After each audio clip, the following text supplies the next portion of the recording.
जो क्वेश्चंस मैंने आपको करने के लिए दिए थे वो आपने देखे होंगे। एक बार मेरे साथ रिविजिट करते हैं उन क्वेश्चंस को और समझने की कोशिश करते हैं। Is that okay? सो कौन से क्वेश्चन थे बेटा जी? इसका फिफ्थ था क्या ब्लू का? हाँ ना। So Good Drugs and Pharmaceuticals Limited acquired a sachet filling machine on 1st April 2021 for 60 lakh. The machine was expected to have a productive life of 6 years. At the end of the financial year 21-22, the carrying amount was 41 lakhs. A short circuit occurred in this financial year, but luckily the machine did not get badly damaged and still was in a working order at the close of the financial year. Now the machine is expected to fetch 36 lakh if sold in the market. The machine by itself is not capable of generating cash flows. Selling price का कोई लेना देना नहीं है, आपको value in use होना ही पता चाहिए फॉर इंडिविजुअल असेट। इसके लिए अभी आप क्या करोगे? सीजीयू बनाएंगे। So however the smallest group of asset comprising this machine also is able to generate the cash flows of 54 lakh per annum and has carrying amount of 3.46 crore. All such machines put together could fetch a sum of 4.44 crore if disposed of. Discuss the applicability of impairment loss. इसके अंदर discounting rate नहीं दी है, discounting rate देनी चाहिए थी। Discounting rate इन्होंने ली क्या? अब इधर क्या लिखा है? उन्होंने बताया it is capable of generating 54 crore per annum. सो अब वैल्यू इन यूज नहीं निकल सकती अपनी, क्योंकि वैल्यू इन यूज के लिए हमें क्या करना पड़ेगा? 54 करोड़ को हमको क्या करना पड़ेगा? डिस्काउंट करना पड़ेगा, राइट? कितने साल तक? 6 साल तक। बट गुड न्यूज ये है कि इस असेट की कैरिंग अमाउंट 3.46 है, बट इस पूरे सीजीयू का 4.44 है, और ये तो 54 करोड़ है कैश फ्लोज। एग्रीड? तो जाहिर सी बात है value in use will be more only. चलो वो भी नहीं तो आप अगर रिकवरेबल अमाउंट पे क्या higher of net selling price और value in use. So net selling price itself is higher than what? Net selling price itself higher than what? Carrying amount. So यहां पर कोई भी इंपेयरमेंट नहीं है, and because there is no impairment at the CGU level to which the asset belongs, there can not be impairment of that asset. Yes और no? As per ए समझ में आया ना? सीजीयू के अंदर जो असेट है ना उसका इंपेयरमेंट चेक कर रहे थे, तो सीजीयू इंपेयर्ड है क्या? नहीं है। क्यों नहीं है? क्योंकि उसका net selling price is higher. अब वैल्यू इन यूज भी निकालेंगे तो दोनों में से हायर ही लेना पड़ेगा ना। तो अगर नेट सेलिंग प्राइस ही हायर है कैरिंग अमाउंट से, तो इंपेयरमेंट तो हो ही नहीं सकता। As per provision of AS 28 impairment of asset, impairment loss is not recognized for a given asset if its CGU is not impaired. In the given question, the related CGU to which the group of CGU, which is a group of asset to which the damaged machine belong, is not impaired and hence recoverable, and the recoverable amount is more than the carrying amount of group of asset. Hence, there is no need to provide for impairment loss because of damage due to short circuit.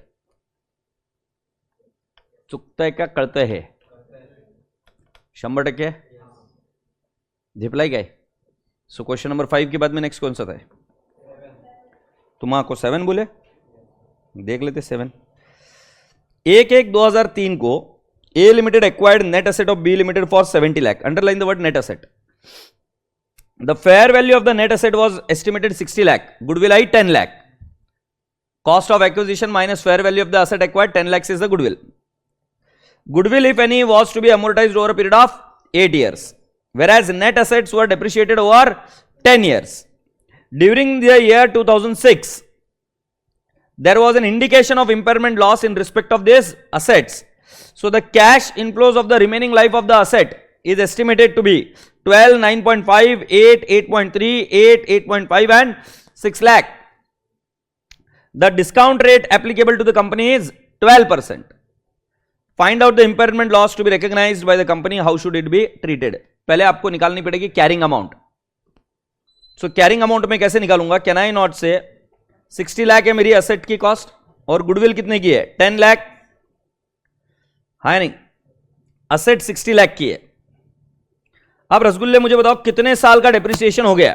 113 में bye किया था, सो 3, 4, 5, 3 साल depreciate हो गया है क्या? सो 3 साल divide by 10 मतलब 6, 18 डेप्रिशिएट हुआ है, और गुडविल डिवाइड बाय 8 इंटू 3, 3.75। सो बेटा जी बुक वैल्यू कितनी है? 60 minus 18, 42, and 10 minus 3.75, 6.25. पहले मुझे बताओ ये कैरिंग अमाउंट किसको नहीं समझा?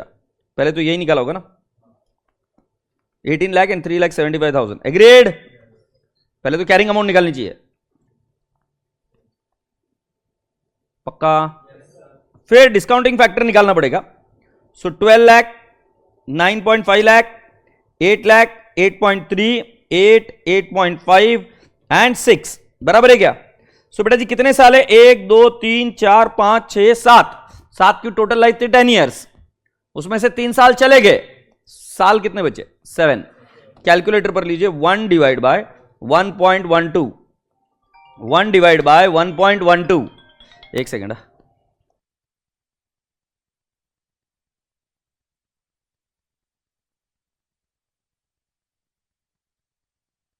हाँ ये देखो, सो 6 ईयर से क्या, सो अभी कैलकुलेटर पर लो 1 डिवाइड बाय 1.12 कितना आएगा बेटा जी? 0.8928. ये दिख रहा है क्या?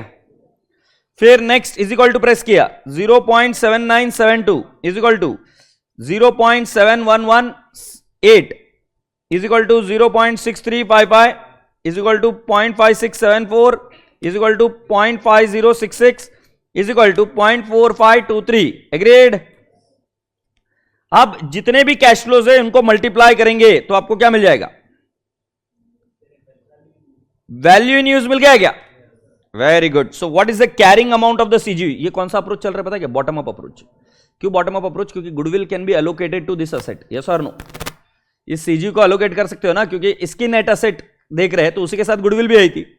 सो कैन आई नॉट से हमारा 48,25,000 क्या है? Carrying amount. और वैल्यू इन यूज कितना है? 40,81,635. बेटा ये दिया है क्या आपको? सेल वैल्यू दिया है क्या?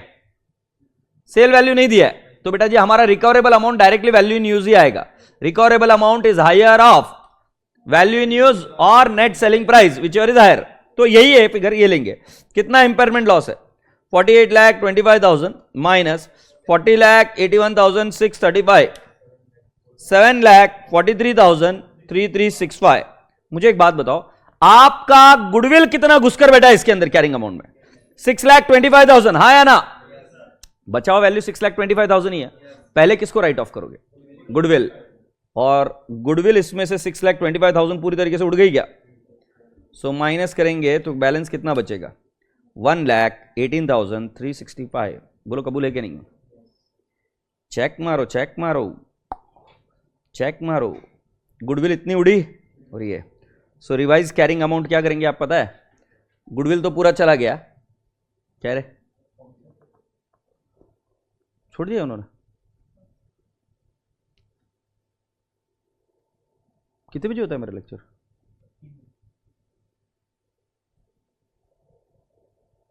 मैं भूल गया आज. ठीक है बताता हूं. एक गुडविल क्या हो गई भाई साहब? राइट ऑफ हो गई. और उसके बाद में क्या राइट ऑफ हुआ?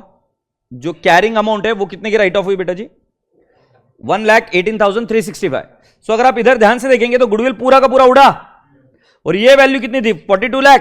42 लाख से कितना उड़ाएंगे? 1,18,365. Do you all agree?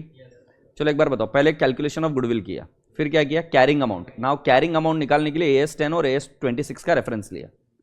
Carrying amount निकलने के बाद में आपको CGU की टोटल कैरिंग अमाउंट मिली. फिर आपने उसको किसके साथ कंपेयर किया? Recoverable amount. रिकवरेबल अमाउंट पूरी नहीं निकल रही थी, सिर्फ वैल्यू इन यूज निकाला. वैल्यू इन यूज कम आई तो उसका मतलब है इंपेयरमेंट हुआ. इंपेयरमेंट हुआ तो पहले किसको उड़ाएंगे? गुडविल.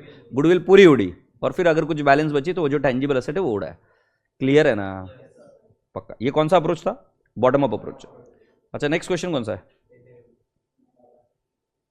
कौन सा है? तुम 11 बोल रहे हो क्या? ये किया क्या आपने? Earth Infra Limited has 2 cash generating unit A and B. There is no goodwill within the units carrying values. The carrying values of CGU and CGU A are 20 and 30 million. बराबर है? The company has an office building which it is using as an office headquarter and has not been included in the above values and can be allocated to the units on the basis of their carrying value. The office building has got a carrying value of 10 million. The recoverable amount are based on value in use. 18 million for CGU A and 38 million for CGU B. Determine whether the carrying value of A and B are impaired. सुना ना, ये पहले bottom up approach use करनी पड़ेगी। Bottom up approach में पहले वो तीसरा कॉलम नहीं आता है, सिंपल आता है। ये कितना है, CGU A and CGU B। So carrying amount कितनी है, 20 एंड 30। फिर हम क्या करेंगे, वैल्यू इन यूज कितनी है इसकी, वैल्यू, अरे इसको अलोकेट कर सकते हैं क्या, नहीं इसको अलोकेट कर सकते बेटा, आई एम सॉरी, इसको अलोकेट कर सकते हैं ना, तो पहले करेंगे। सो मैं क्या लिखूंगा, ऑफिस बिल्डिंग, ऑफिस बिल्डिंग क्या लिखूंगा, अलोकेटेड। सो ऑफिस बिल्डिंग अलोकेटेड कितनी आएगी बेटा जी, 10 को 2:3 में बांटेंगे क्या, सो कितना आएगा 4 एंड 6, तो कितना आया 24 एंड 36। अगर आपको याद होगा तो सेम गुडविल जैसा ही है, बट इसमें राइट ऑफ पहले ये नहीं होता। तो reasonably allocated and not reasonably allocated. Not reasonably allocated में टॉप डाउन अप्रोच भी आती है, इधर टॉप डाउन नहीं आएगी, इधर से बॉटम अप ही आएगी, क्योंकि रीजनेबली एलोकेटेड। एग्रीड। ए रसगुल्ले, अब इसका ये देखते क्या है, रिकवरेबल अमाउंट। रिकवरेबल अमाउंट कितना है पहले वाले का, पहले वाले का 18 है ना, दूसरे वाले का कितना है 38। कौन सा इंपेयर हुआ है, पहला वाला इंपेयर हुआ है क्या, impairment loss, impairment loss is 6. Now 6 का impairment loss I have to transfer it into CGU A and office building, बराबर है। सो बेटा जी कितना impairment loss है 6 इन द रेशियो ऑफ, इन दोनों के बीच का रेशियो क्या है 2:4, 2:4 नहीं 5:1, बराबर है। सो 5:1 में जाएगा तो CGU में कितना जाएगा 5 और ऑफिस बिल्डिंग में कितना जाएगा 1। So can I not say revised carrying value? Revised carrying value देखेंगे आप, CGUA carrying value और impairment और revised carrying value, बराबर है। फिर CGUB और ऑफिस बिल्डिंग। बेटा ऑफिस बिल्डिंग की कितनी कीमत थी रे, ऑफिस बिल्डिंग 10 मिलियन थी, CGU A की कितनी थी 20 और CGU B की कितनी थी 30। पाजी ये समझ में आ रहा है क्या, CGU B इंपेयर नहीं हुआ है, CGU A इंपेयर हुआ है 5 से, ऑफिस बिल्डिंग इंपेयर हुई है 1 से। सो बेटा जी इसका वैल्यू कितना आ जाएगा 15, 39। वापस बता दो क्या, ये पहले अलोकेट किया, कंपेयर किया रिकवरेबल अमाउंट के साथ, इंपेयरमेंट लॉस है। अबे बट वो इंपेयरमेंट लॉस एक असेट पर थोड़ी जाएगा, CGU और ऑफिस बिल्डिंग दोनों पर जाएगा ना। तो एक का हमने कैसे डाला उसको, जो लॉस आया 6 का इंपेयरमेंट लॉस, वो 5:1 गया है ना, तो CGU A पर कितना जाएगा 5 और ऑफिस बिल्डिंग पर कितना जाएगा 1। अब मैंने तीनों की कैरिंग अमाउंट लिखी, ऑफिस बिल्डिंग 10 की थी, CGU A कितना का था 20, CGU B कितने का था 30। बी में तो कोई प्रॉब्लम नहीं है, ए कितने से राइट ऑफ होगा 5 और ऑफिस बिल्डिंग कितने से राइट ऑफ होगी 1 से। तो हमारा रिवाइज वैल्यू है 15, 30 एंड 9। हैप्पी हैप्पी क्या, इन्होंने सिर्फ इंपेयरमेंट लॉस निकाल दिया और फिर उन्होंने बता दिया 1 मिलियन और 5 मिलियन, बट हमने रिवाइज कैरिंग वैल्यू भी निकाल कर दी। तुमको रिवाइज कैरिंग वैल्यू लिखनी है क्या, ये इंपॉर्टेंट मतलब क्या, इंपेयरमेंट है, समझे। ये मेरा दूसरा मोबाइल किधर है, किधर नहीं मिला ऑफिस में,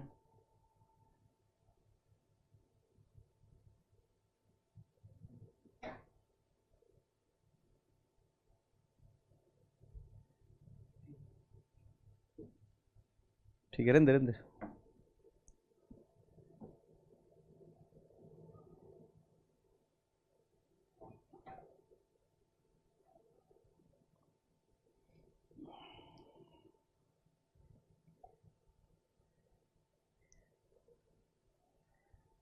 वही है, अभी कौन सा क्वेश्चन है,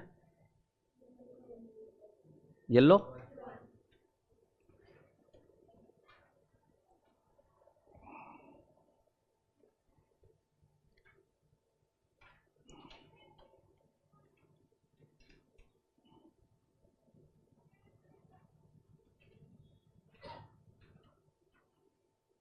अच्छा इसमें प्रेजेंट वैल्यू फैक्टर है ना, just give me a while, I will be back in a short while, just give me a while.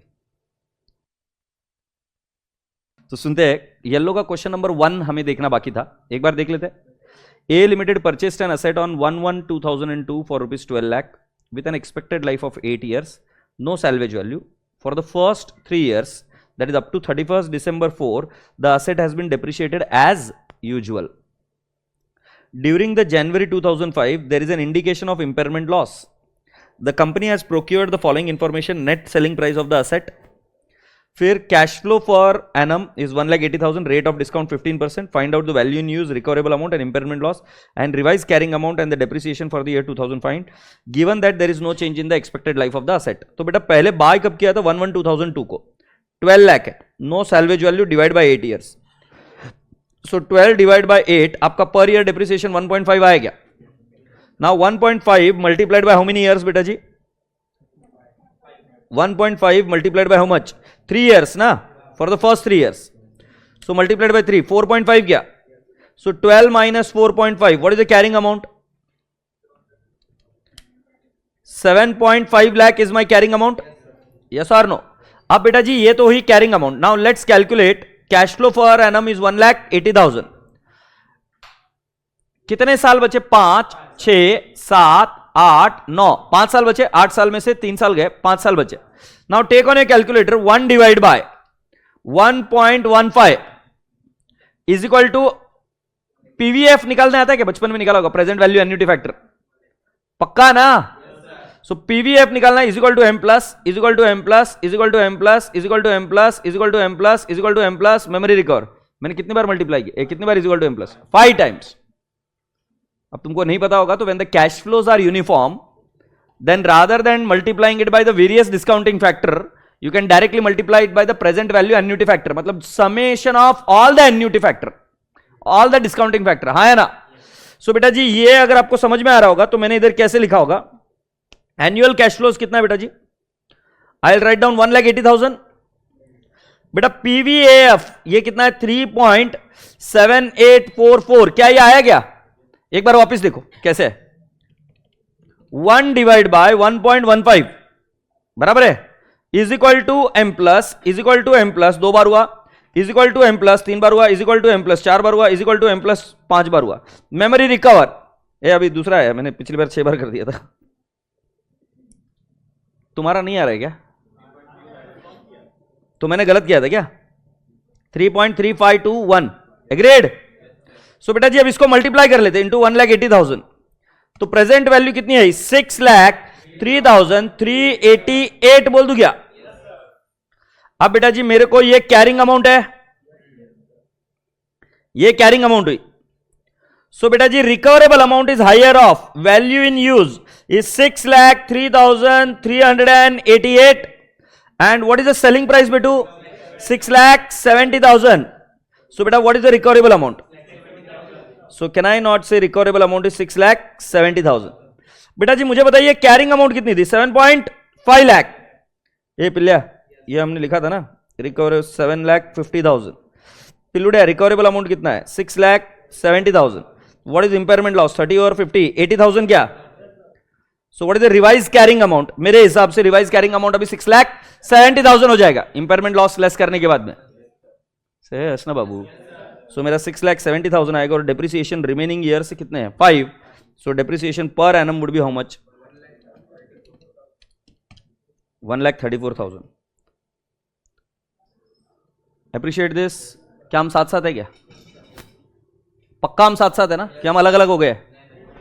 हम आपके कौन है क्या? के हैं हम आपके कुछ? ठीक है. नहीं बोल रहे बाबा क्या बोल रहा है? येडा बडबड बडबड कर रहा है. ताईला हे कळत नाही आहे की कुठल्या लाईनमध्ये काय लिहायचं आहे का? 1 2. ताई असं डोळे फाडून फाडून बघतीये, कोणाला कसं जुळवू इकडे. हां हे इकडे घ्या ताई, आता रपा रप मांडा. तात्या चहा घेऊन ये की.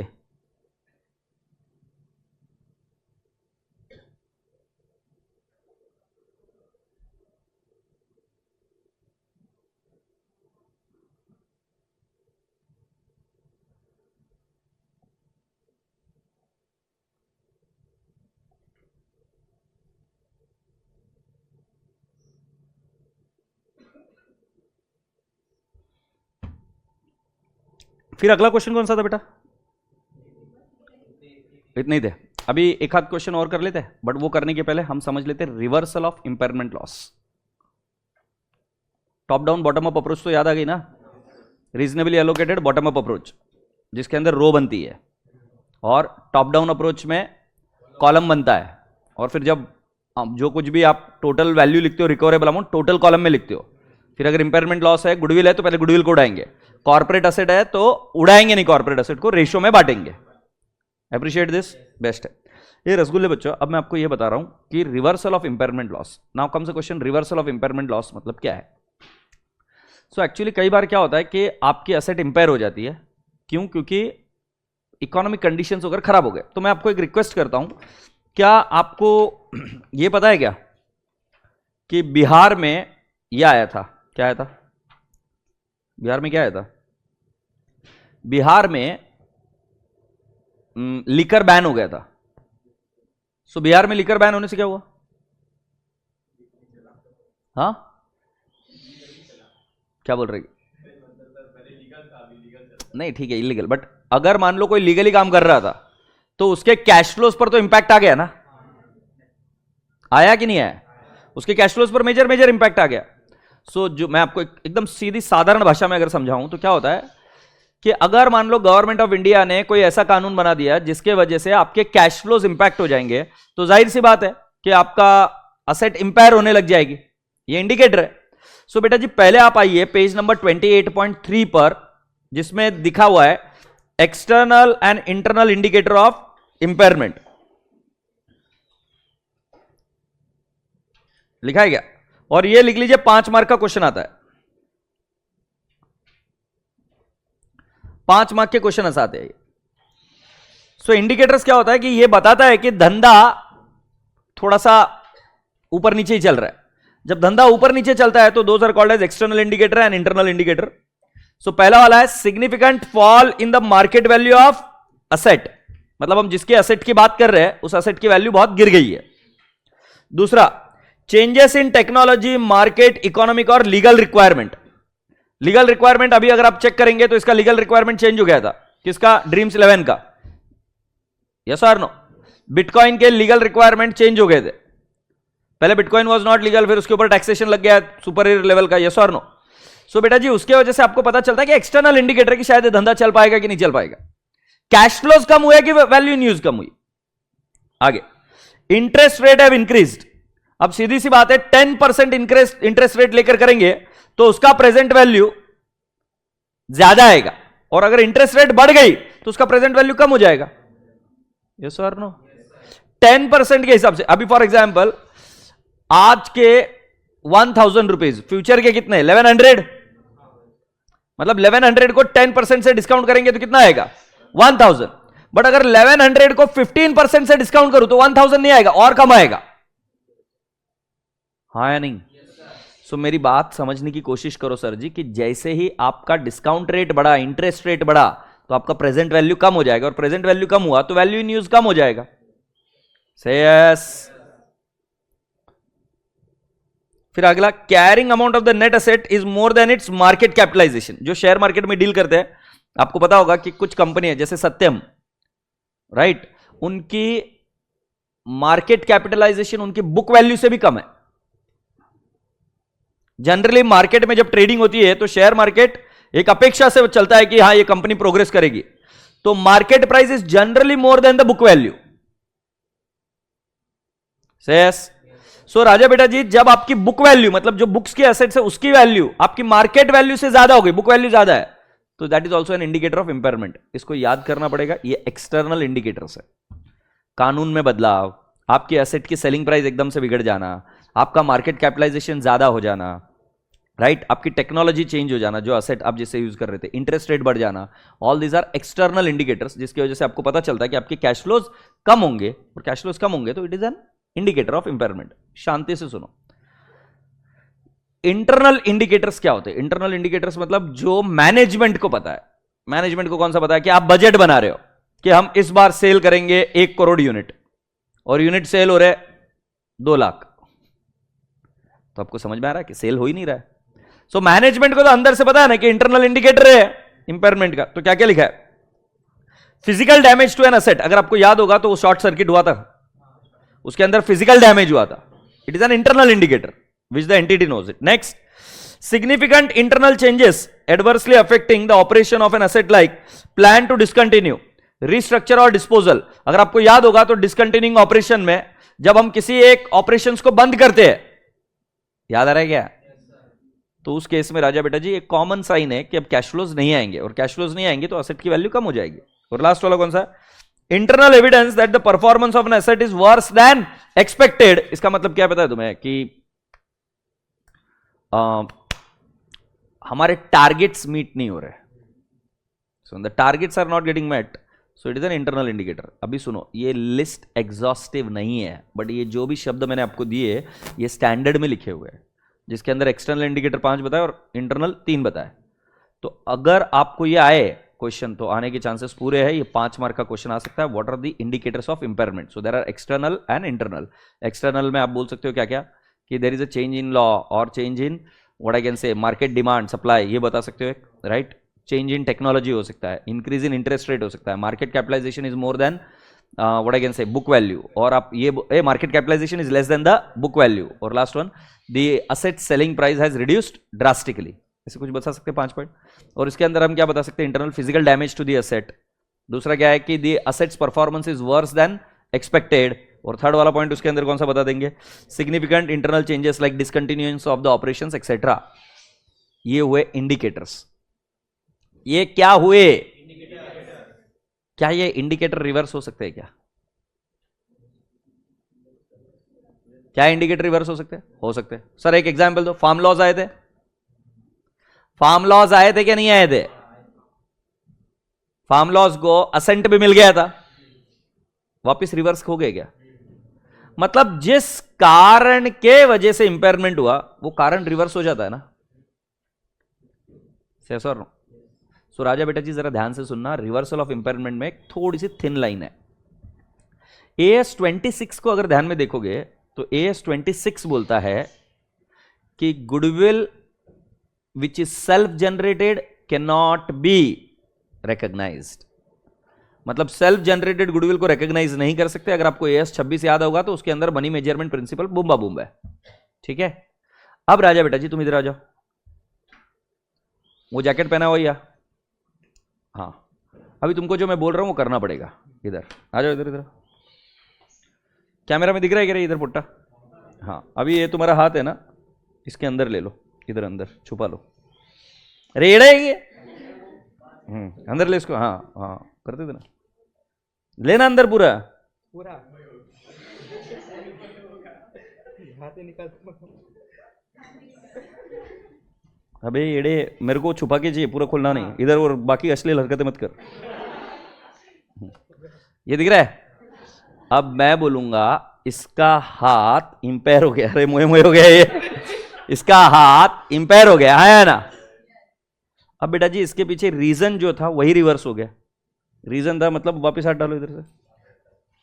ओ, तो जो रीजन था ना वही रिवर्स हो गया. मतलब पहले हमको लगा था हाथ नहीं है, फिर वही हाथ आ गया, रिवर्स हो गया वही चीज. अब मान लो इसका हाथ फ्रैक्चर हो गया. Did you feel it? फिर इसने बहुत मेहनत कर कर इसको वापस बनाया. अभी मेहनत कुछ नहीं करी थी, जो रीजन था वो रिवर्स हो गया. तूने क्या किया? घंटा कुछ नहीं किया. बट दूसरा वाला कौन सा? इसने मेहनत कर कर वापस हाथ बनाया. अच्छा, फ्रैक्चर हो गया मतलब है, डैमेज है, बट उसने वापस ये किया. इस केस में समझने की कोशिश करना, रीजन रिवर्स नहीं हो रहा है. रीजन अगर जिस वजह से वो प्रॉब्लम हुई थी क्रिएट, अगर वही रिवर्स हो जाए तो ही गुडविल रिवर्स होगी. अदरवाइज गुडविल का इंपेयरमेंट कभी रिवर्स नहीं हो सकता. बैठो. क्योंकि देखो, जब एक व्यक्ति है, एक बिजनेस है जिसमें बहुत नुकसान हुआ, सो कंटिन्यूअस लॉसेस के वजह से वो बिजनेस के हमने गुडविल को क्या कर दिया? इंपेयर. अब बेटा जी आगे चलकर ये लॉसेस कन्वर्ट हो गए प्रॉफिट में. गुडविल रिवर्स नहीं हो सकती क्योंकि that is now internally generated goodwill. पुरानी वाली गुडविल रिवर्स नहीं हो रही है. गुडविल इंपेयर करी मैंने पहले लेवल पर, अब उसने बहुत मेहनत करी तो प्रॉफिट हो गया. प्रॉफिट हो गया तो अभी क्या हो रहा है? Reversal of goodwill. अगर आप करने जा रहे हो तो वो गुडविल रिवर्स नहीं हो रही है, it is the new goodwill. उसकी नई मेहनत थी, पहले हाथ फ्रैक्चर हो गया था, डैमेज हो गया, अब डैमेज हो गया तो उसने मेहनत कर वापस बनाया। अरे भाई ये इसकी मेहनत को आपको इंपॉर्टेंस देना पड़ेगा। यस और no, that is not reversal of impairment. Goodwill के इंपेयरमेंट के बारे में बात कर रहा हूं। सेकंड वाला, जिस रीजन के वजह से गुडविल इंपेयर हुई थी, अगर वही एग्जैक्ट रीजन रिवर्स हो गया, मतलब गवर्नमेंट ने गुजरात में बैन लगाया था लीकर का, राइट, फिर लोगों ने बोम्बा बोम की, फॉर एग्जाम्पल गवर्नमेंट ने बैन को लिफ्ट कर दिया, तो गुडविल इंपेयर करी थी हमने, क्यों? क्योंकि गवर्नमेंट ने बैन लगाया। अब वही रीजन रिवर्स हो गया, तो हमने जो गुडविल को इंपेयर किया था वो रिवर्स हो जाएगी। तो नेक्स्ट एग्जाम्पल और एक बताता हूं। फॉर एग्जाम्पल वो कौन सा एग्जाम्पल था, गवर्नमेंट ने कुछ एडिशनल टैक्स लगा दिया, तो जिसकी वजह से आपने गुडविल को क्या कर दिया, इंपेयर, और फिर गवर्नमेंट ने वो टैक्स को विड्रॉ कर दिया, तो जो गुडविल इंपेयर हुई थी वो रिवर्स हो जाएगी। से यस। सो बेटा जी रिवर्सल ऑफ इंपेयरमेंट में आइए, ये गुडविल के बारे में बात करी हमने, रिवर्सल ऑफ इंपेयरमेंट।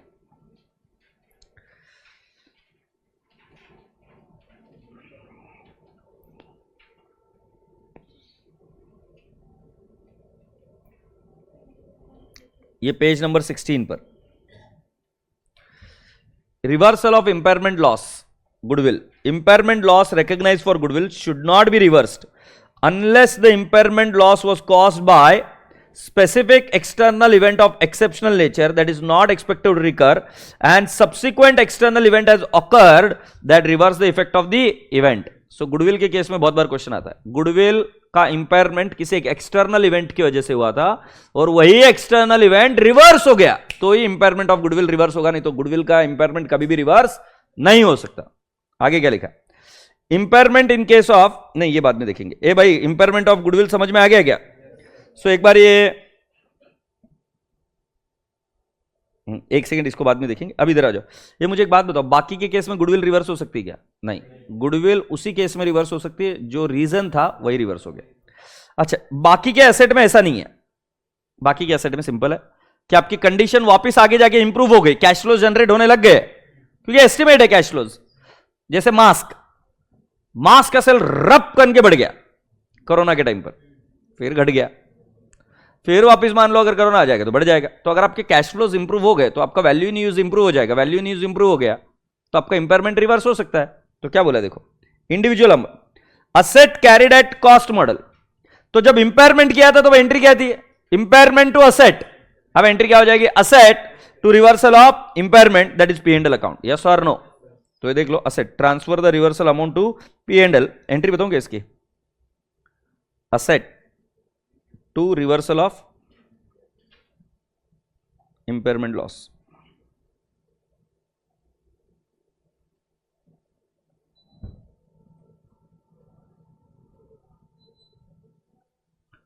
समझे? Shall I discuss the next?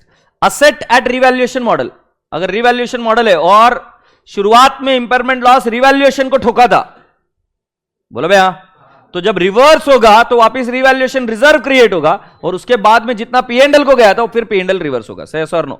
तो जरा चेक करिए इधर क्या लिखा है, write back the reversal of revaluation reserve to the extent it was adjusted, any surplus will be recognised in the revenue in the P&L account. से yes ओ पाजी, ये बात समझ में आया क्या? Reversal of impairment loss in case it is a cost model, the entry is reversal asset to P&L, first one, और दूसरे वाले में asset to revaluation reserve to P&L if any balance, मतलब जितना revaluation reserve रिवर्स हुआ था उतना वापस क्रिएट होगा। ठीक है? यस। सो बेटा जी एक बार लिख कर ले लेंगे, reversal of impairment loss, be quick, लिखो लिखो लिखो, थोड़ा सा ही तो है अभी, फिर हम आगे बढ़ेंगे।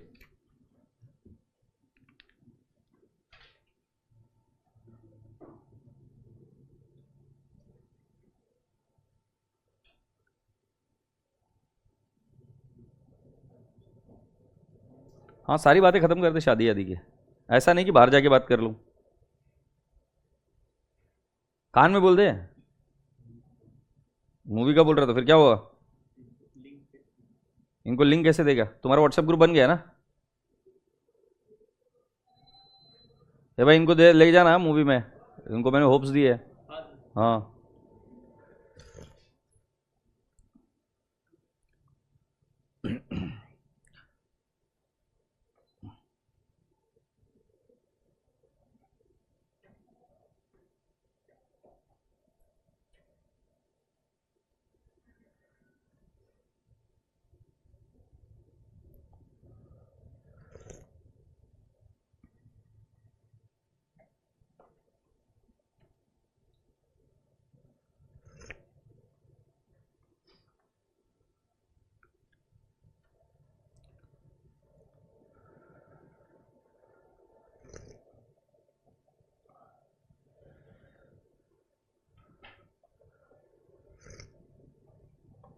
ये बच्चे बोल रहे हैं हमें भी मूवी।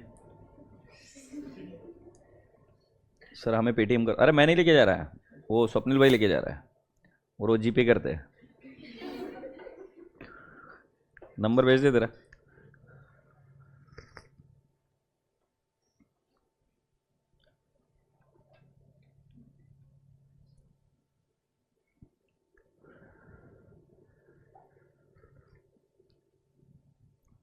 ओ झंडू लिख लिया क्या? किसकी फोटो निकाल रही है? क्या कर रहा है? तो फिर ऐसा ऐसा क्यों कर रहा है?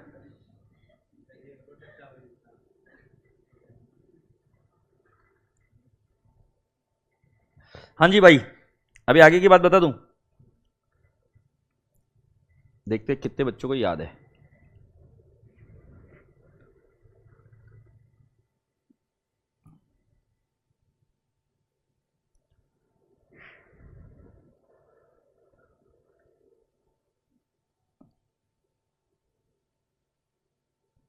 हो गया?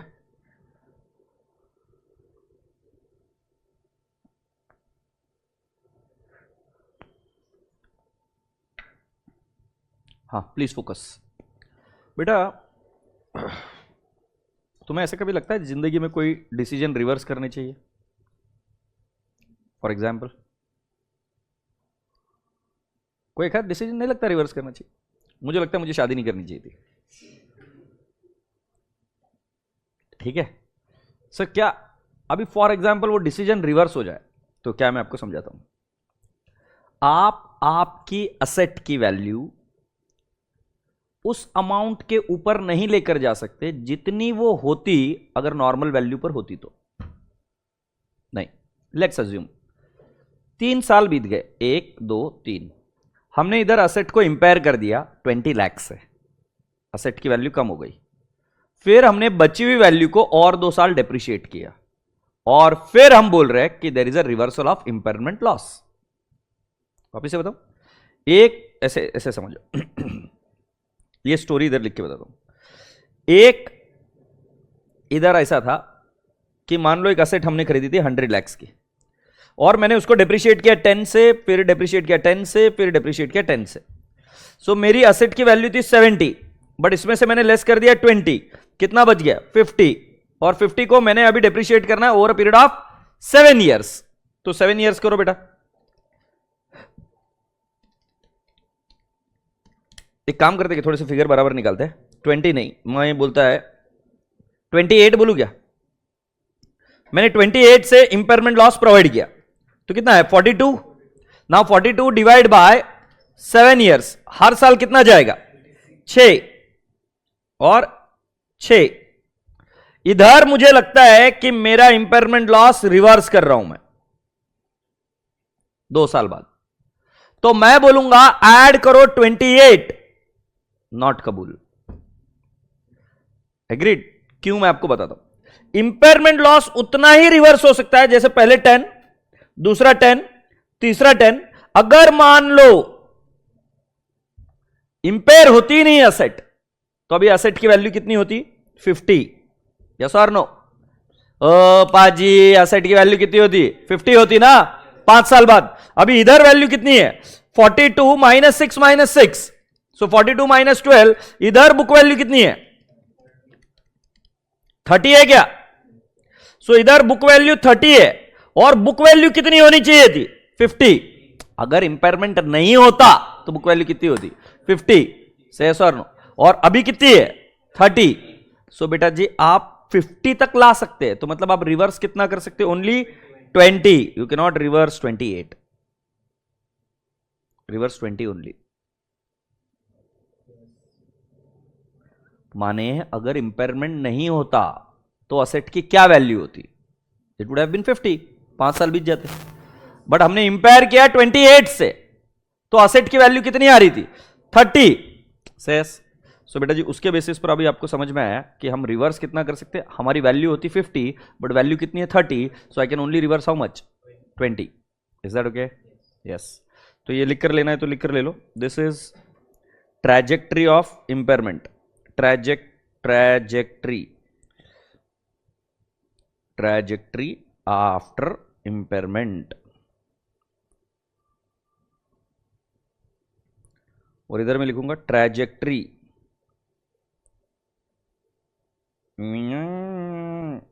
Without impairment.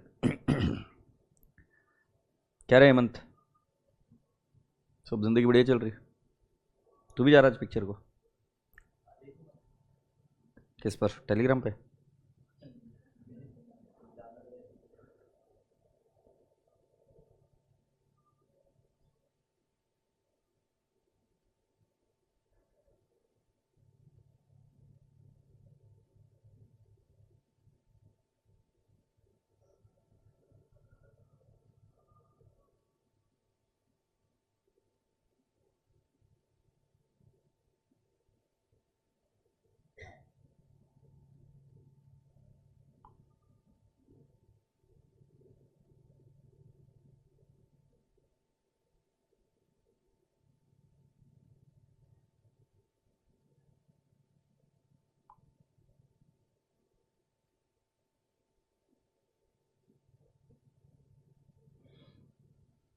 लिखो रे।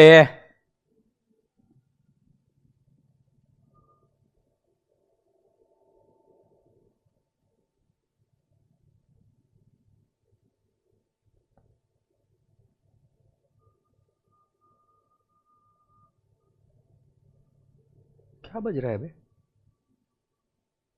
कोई कुछ बजा रहा है, क्या बज रहा है?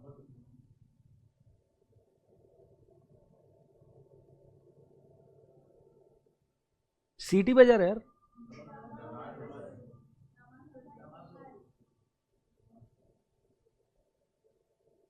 ठीक, यहां तक लिख लिए। मेरी बात सुनते तुम। सपोज मान लो सीजीयू इंपेयर हुआ था। अच्छा तिच्या आयला सगळे पोरं बिझी असतात, कोणाला काय घेणं देणं।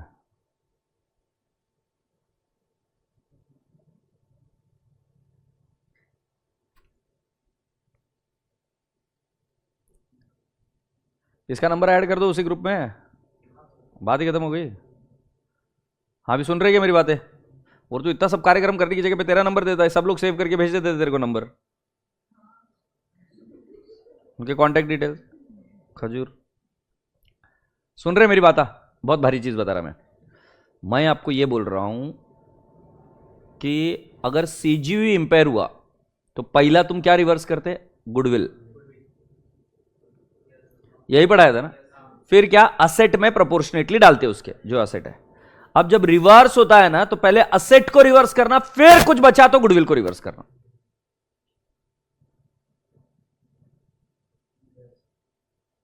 जब सीजीयू इंपेयर होता है तो उधर प्रोसेस क्या आती है? पहले गुडविल को डालो फिर असेट में डालो। अब ऐसा नहीं है, जिस लेवल तक असेट रह सकती थी विदाउट इंपेयरमेंट उस लेवल तक पहले असेट को लेके आओ प्रोपोर्शनेटली। असेट हो जाए पूरी अपने लेवल पर, फिर गुडविल रिवर्स हो सकती है। बट गुडविल तभी रिवर्स हो सकती है when the reason for the reversal is same which was the reason for creation of impairment. Yes और नो? सो राजा बेटा जी ये इंग्लिश में लिखेला, इधर टेंशन मत लो। इधर क्या लिखेला? Cash generating unit. ये पूरी तरीके से कंप्लीट नहीं है, इसको 3 लाइनें और पढ़नी पड़ेगी तब ये जाके कंप्लीट मीनिंग देगा। CGU, first asset other than goodwill on pro rata basis on the carrying amount of each asset in the unit। मतलब पहला नंबर असेट का, उधर पहला नंबर इंपेयरमेंट क्या? गुडविल का। बट रिवर्स होते वक्त पहले असेट रिवर्स होगी, फिर then to goodwill allocated to CGU if any. But ध्यान रहे गुडविल तभी रिवर्स हो सकती है when the reason for impairment is also getting reversed। The carrying amount should not be increased above the lower of recoverable amount। बराबर है ना? Recoverable amount के ऊपर गए मतलब तुम असेट को फिर इंपेयर करोगे, रिकवरेबल अमाउंट के तो ऊपर नहीं जा सकते। और the carrying amount that would have been का मतलब समझ? अगर इंपेयरमेंट नहीं होता तो would have been determine had no impairment loss has been recognised for the asset in the prior period. अरे वही बोल रहा था ना मैं तुमको, लिखकर जो अभी क्लॉज बनाया वो, अगर इंपेयरमेंट होता ही नहीं तो जो वैल्यू रहती उसके ऊपर आप नहीं जा सकते। सो इधर क्या लिखा? Maximum amount of reversal, carrying amount of asset net of depreciation assuming no impairment, carrying amount of asset net of depreciation after impairment। अगर depreciation अगर impairment नहीं होता तो मेरी वैल्यू कितनी होती? ये A। अगर impairment हुआ तो मेरी वैल्यू कितनी है? B। इन दोनों के बीच का आइटम ही हम क्या कर सकते हैं? रिवर्स। ये मैंने उस प्रैक्टिकल एग्जाम्पल से समझा दिया था. In case of increased carrying amount of asset is due to reversal of impairment loss should not exceed carrying amount that would have been determined had no impairment loss has been recognized for the asset in the prior period. ये मैंने बार बार बता दिया था. और goodwill के बारे में मैंने आपको इधर पहले पढ़ाया कि ये लाइन पढ़े बिना ऊपर गुडविल रिवर्स नहीं होगी. पक्का समझ में आया सभी को? Here we go. Can we now go ahead and read this question? Example. अच्छा क्वेश्चन है, इसको मार्क कर दो और लिख लो रिवाइज बिफोर एग्जाम्स.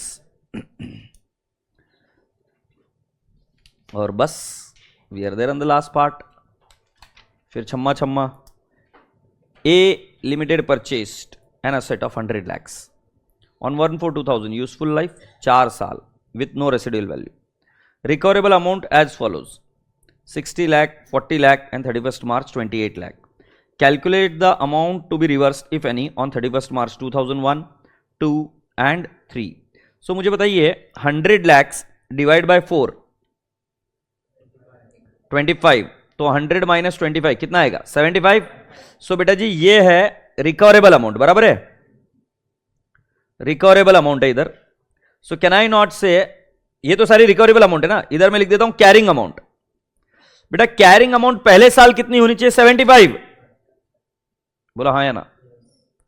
75 ही होगी ना बेटा. 100 डिवाइड बाय 4. सो मैंने पहले साल इंपेयरमेंट कितना किया? मैंने 15 का इंपेयरमेंट किया क्या? क्योंकि मेरी रिकवरेबल अमाउंट 60 है, तो मेरा इंपेयरमेंट कितना हुआ? 15. स्वीकार है? फिर राजा बेटा जी मेरी रिवाइज्ड कैरिंग अमाउंट कितनी आएगी? Revise carrying amount can I not से 60 है? अब 60 को मैं डिप्रिशिएट करूंगा. 60 डिवाइड बाय 3 20. 60 माइनस 20 40. सो बेटा जी मेरी कैरिंग अमाउंट कितनी है? 40 है क्या? और बेटा जी मेरी रिकवरेबल अमाउंट भी कितनी है? 40. इंपेयरमेंट कुछ नहीं. और मेरी रिवाइज कैरिंग अमाउंट कितनी रहेगी बेटा जी? 40 रहेगी. क्या आप और मैं साथ साथ है क्या? मुझे नहीं समझाओ 60 कैसे आया? इंपेयरमेंट लॉस, क्योंकि कैरिंग अमाउंट का फॉर्मूला क्या है? Cost less accumulated depreciation less impairment loss. पहले ही साल इंपेयरमेंट लॉस आ गया था, तो मेरी कैरिंग अमाउंट कितनी आ गई थी? 75 थी. 75 में से इंपेयरमेंट लॉस 15 लेस किया, तो रिवाइज कैरिंग अमाउंट 60 है. 60 कैरी फॉरवर्ड हुई होगी. 60 डिवाइड बाय 3, क्योंकि रिमेनिंग यूजफुल लाइफ कितनी है? 3. तो कितना आया डेप्रिसिएशन? 20 सेकेंड ईयर से. सो 60 माइनस 20 कितना वैल्यू बच गया? 40. से यस. अगले साल का डेप्रिसिएशन कितना? 40 divide by 20, sorry 40 divide by 2 कितना डेप्रिसिएशन आया होगा? 20. से सर नो. ठाकुर साहब हम साथ साथ है? पक्का? मुझे नहीं समझा. बता सेकेंड ईयर के बाद कैसे डेप्रिसिएशन निकला थर्ड ईयर में? हाँ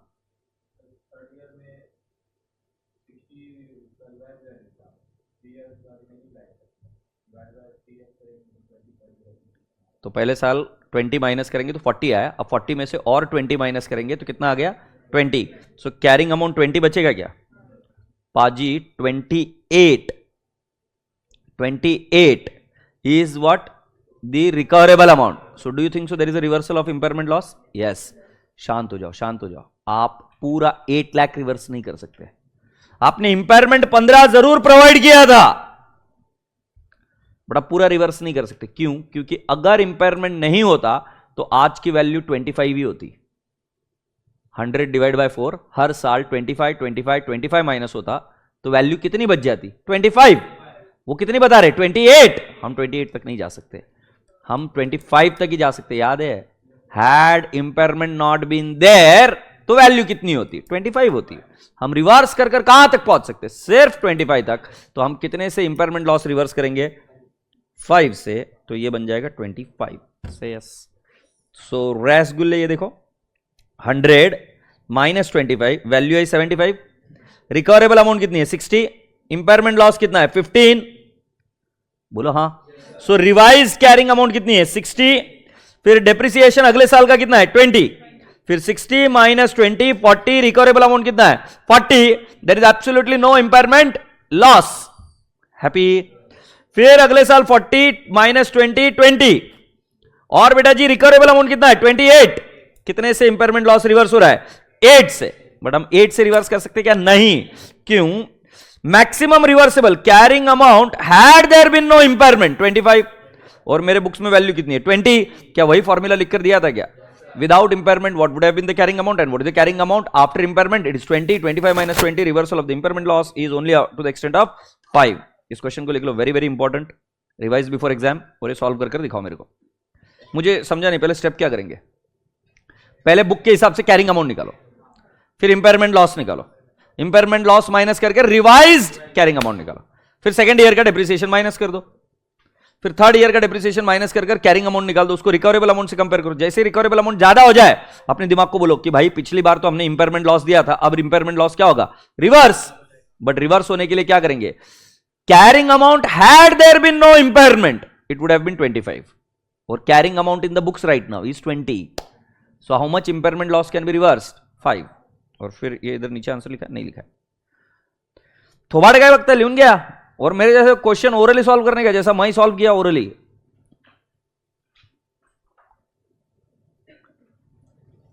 आज फिर तुम पे प्यार आया है बेहद और बेशुमार आया है। बोल बे झेंडू के बाम, ये जल्दी जल्दी लिखो यार, मेरे पास टाइम नहीं है, घरी पण जायचंय मला।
हुआ बेटा लिखकर? Are we all done? Now shall we see the impairment loss goodwill का भी एक बार देख ले। ये समझ में आया ना? इस क्वेश्चन को रिवाइज बिफोर एग्जाम लिख दिया। अब आगे आ जाओ। The calculation refers to impairment loss suffered by Z limited at 31 December 2024। Carrying value 300, 900 और 1200 है, बराबर है। इंपेयरमेंट गुडविल पूरा उड़ा है 300, 200 उड़ा है नेट एसेट और टोटल 500 का इंपेयरमेंट लॉस है। फिर उसका कैरिंग अमाउंट आ गया 700। एग्रीड? अब आगे, there has been a favourable change in estimate of recoverable amount of Z net asset since impairment loss was recognized. The recoverable amount is now 800 million at 31st December 2005. Highlight the word 31st December 2005. The net asset carrying value could have been rupees 720 million at 31st December 2005. Assets are depreciated at 20% reducing balance method. बेटा वो क्या बोल रहे पता है क्या? The net asset carrying value could have been का मतलब हो सकता था अगर इंपेयरमेंट नहीं होता। देखो इंपेयरमेंट के बाद तो 700 वैल्यू है 2004 में, हाँ या ना? सो अब जाहिर सी बात है आगे उन्होंने कितना डिप्रिशिएट किया होगा? 700 माइनस 20% को डिप्रिशिएट किया होगा, तो अभी वैल्यू कितनी है? 560 है। सर कैसे पता कर रहे हो? अरे पिंटिया, नेट एसेट 700 है ना, सो 700 पर 20% डेप्रिशिएट किया होगा तो हम 31 दिसंबर 2005 में पहुंचेंगे, हाँ या ना? तो एक साल आगे गए तो कितना वैल्यू बचा? 560, बराबर है। अब अगर ये बोल रहे कि the net asset carrying value could have been 720 million at 31 December 2005, तो कितना वैल्यू हो सकता था? 720 अगर इंपेयरमेंट नहीं करते तो। सेस कितने का वैल्यू हुआ? -720 कितने का? 160। सो राजा बेटा जी हमने इंपेयरमेंट कितना प्रोवाइड किया था? 200, उसमें से हम 200 रिवर्स नहीं कर सकते। कितना रिवर्स कर सकते? 160 ही रिवर्स कर सकते हैं। सुन साथिया, झेप लगा नहीं? देखते वही है क्या? मैं बोला तुमको, तुम मानते नहीं मेरी बात। मैं वही बोल रहा था तुमको। ये देखो कैरिंग अमाउंट 560। सर एक ऐसा, अरे ये डे तेरे बुक में अभी 700 रुपया है, 700 माइनस 20% तो तेरा कितना आएगा? 560 है क्या नेट एसेट? अब हम गए कितना इंपेयरमेंट लॉस रिवर्स होगा? तो नीचे बक्सा दिया है क्या? और एक, सो मैं लिखूंगा carrying amount without impairment. Carrying amount without impairment कितना होता पिल्लू? सो कैन आई नॉट से गिवन डायरेक्टली 720 गिवन है क्या? फिर मैं लिखूंगा कैरिंग अमाउंट आफ्टर इंपेयरमेंट, ऐसे ही कर देना। आफ्टर इंपेयरमेंट कितना है?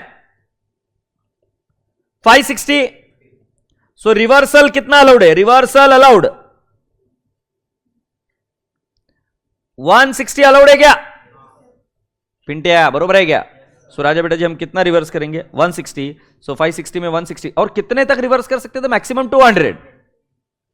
तो हमने 160 रिवर्स किया। अगर इसके ऊपर भी अगर इंपेयरमेंट लॉस रिवर्स हो सकता था तो वही रीजन रिवर्स होना चाहिए जो गुडविल के लिए रीजन क्रिएट हुआ था।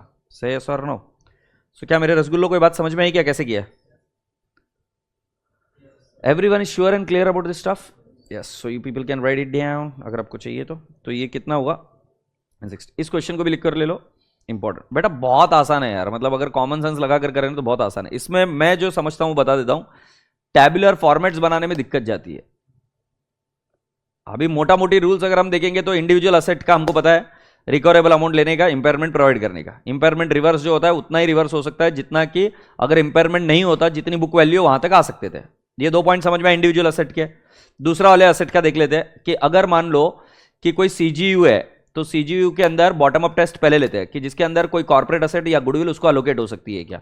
अगर अलोकेट हो रही है और इंपेयरमेंट लॉस अगर आप कंपेयर करो तो पहले गुडविल को राइट ऑफ करोगे, कॉर्पोरेट असेट होगी तो उस केस में प्रोपोर्शनेटली दोनों को देंगे। अगर नहीं अलोकेट कर सकते रीजनेबल बेसिस पर तो टॉप डाउन अप्रोच यूज करेंगे, बट उसके पहले बॉटम अप अप्रोच यूज करनी पड़ेगी। और उसके बेसिस पर आप क्या करोगे? पहले